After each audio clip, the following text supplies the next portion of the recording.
Classificação indicativa. Livre para todos os públicos.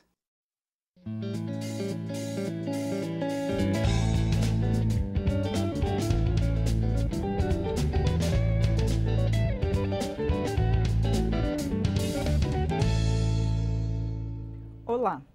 Cerca de 600 famílias foram vítimas de um incêndio que atingiu um bairro às margens do Rio Negro, em Manaus, no Amazonas. A área é alagadiça, insalubre, sujeita a intempéries provocadas tanto pela subida quanto pela baixa do rio. Acolhidas em 5 abrigos espalhados pela capital, as vítimas agora contam com a sensibilidade da população manauara para seguir em frente.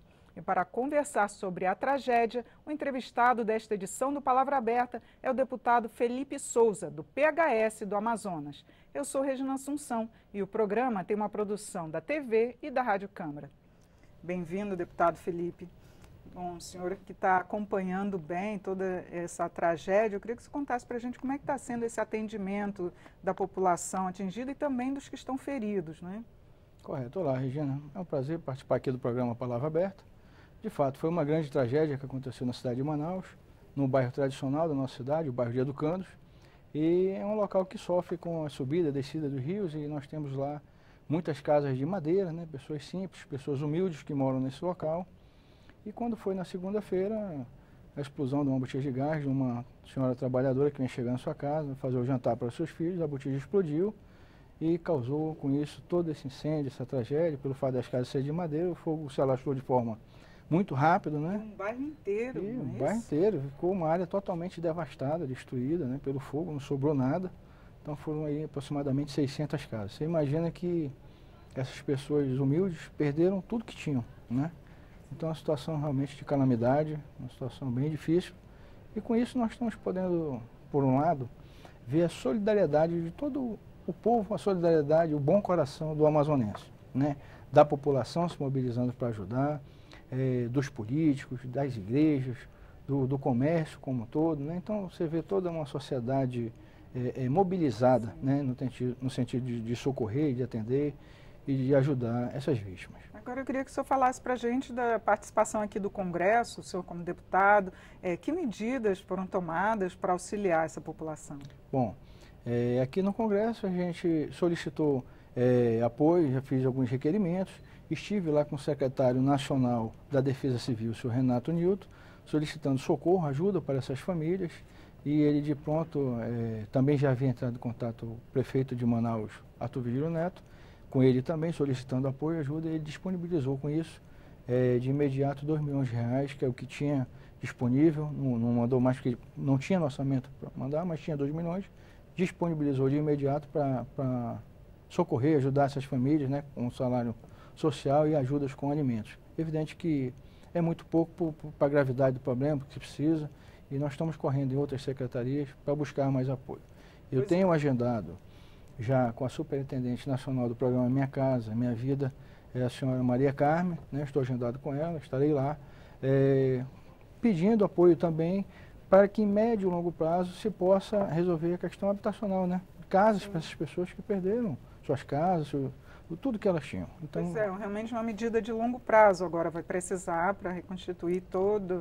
Nessa questão das casas, sem dúvida, é médio e longo prazo, né? Isso aí não consegue se resolver a curto prazo, mas é preciso estar trabalhando já nisso aí, porque nós temos que pensar em soluções de curto prazo, de médio prazo e longo prazo. De curto prazo é questão de alimentos, socorrer, abrigar essas pessoas de imediato. E médio e longo prazo para resolver a questão da habitação e não deixar que caia no esquecimento, porque os primeiros 15 dias está todo mundo sensível, todo mundo se mobiliza, mas depois as pessoas esquecem e o prejuízo para as pessoas que foram atingidas por toda essa catástrofe fica, né? E é aí que você precisa manter e correr atrás dessa assistência. E agora, como é que está lá as pessoas? Porque é muita gente, né? 600 famílias, 600 casas, né? Esses abrigos estão conseguindo atender? As pessoas estão sendo levadas para outros locais? São situações emergenciais, né? Então você imagina que estão todos lotados, né? As necessidades e as dificuldades são muitas, é muita gente, não são 600 pessoas, são 600 famílias. A cidade parece que foi decretado estado de calamidade. O prefeito decretou o estado de calamidade, né? Então está tudo meio ainda tumultuado, né? Até que as coisas vão se adequando e vão se normalizando. Sim, agora vai ter verba também para poder depois restaurar lá o local? O Congresso já tem alguma previsão disso? Eu estaria Não também. só levar as pessoas para algumas casas, né, como Minha Casa Minha Vida, mas o bairro, porque é um bairro tradicional. Sim, muito né? tradicional. Um dos bairros mais antigos da nossa cidade. É preciso que se faça ali, de fato, uma requalificação urbana, né? Já do limão fazer a limonada. Já você pega da tragédia, então você preparar ali, fazer o saneamento básico, água encanada, né? Energia elétrica, tudo de forma correta, né? Adequada, como tem que ser quando você tem a urbanização feita de modo correto. Então, tem que se fazer isso daqui para frente, se pensar dessa maneira, né? Buscar apoio junto ao governo federal, ao governo do estado, à prefeitura. Tem que ter uma mobilização geral nesse sentido para que se possa resolver da melhor forma, né? Com certeza. Agora, deputado, eu queria que você falasse um pouquinho sobre o seu mandato aqui, que já se encerra em janeiro, não é? A gente tem um mês e pouquinho só, e falar da sua atuação nesse período.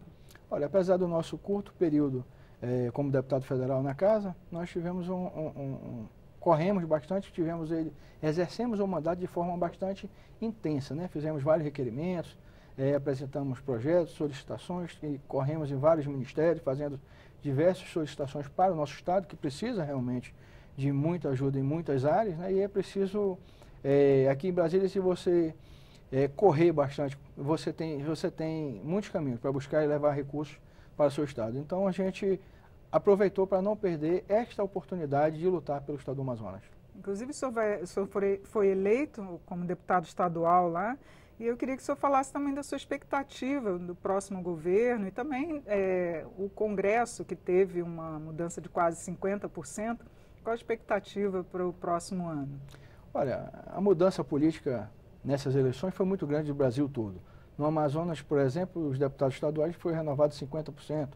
O governo do estado, o governador eleito é alguém que nunca foi parlamentar, está indo pela primeira vez, entrou já como governador. Então nós temos um presidente novo aí, já experimentado na parte como parlamentar, no legislativo.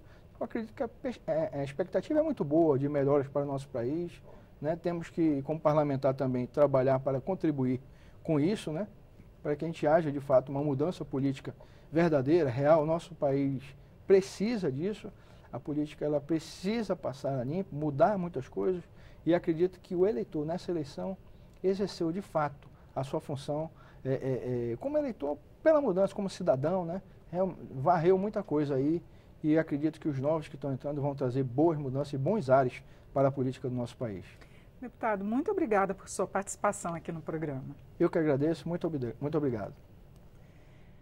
Eu conversei sobre o incêndio que atingiu 600 casas em Manaus com o deputado Felipe Souza, que é do PHS do Amazonas. Você pode acessar esta e outras edições no site câmara.leg.br/palavra aberta. Eu sou Regina Assunção, agradeço a sua audiência. Até a próxima.